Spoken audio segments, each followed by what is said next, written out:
Gentleman is recognized. Thank you, Mr. Speaker. I thank my colleague from Georgia for yielding for his leadership in bringing this important bill to the floor. Mr. Speaker, this is an historic day.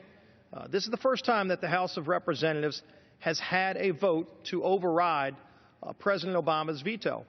If you look at what the veto is about and what the legislation that was vetoed is about, it's about letting the American people actually determine their own health care destiny. It's about stopping taxpayer money from going to abortion providers like Planned Parenthood, Mr. Speaker. So what this bill does is something very historic.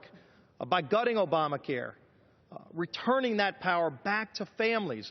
I see in my district, and my colleagues share the same stories all across the country, millions of Americans have lost the good health care that they had. They were promised by this president. If you like what you have, you can keep it. Everybody knows that that's a promise that was broken by this president in his own health care law. We restore that ability back to the American people with this bill.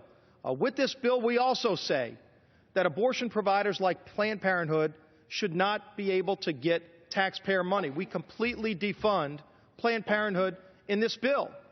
If this is something that's so vital, look at what the bill does. It actually transfers the money to federally approved health centers all across the country, many more, by the way, than Planned Parenthood facilities that exist, and they're facilities that actually provide services for women that don't include abortion.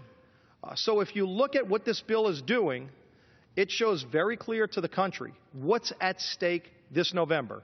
We sent a bill to President Obama's desk that guts Obamacare and that defunds Planned Parenthood, and he vetoed it. We're going to have the override today.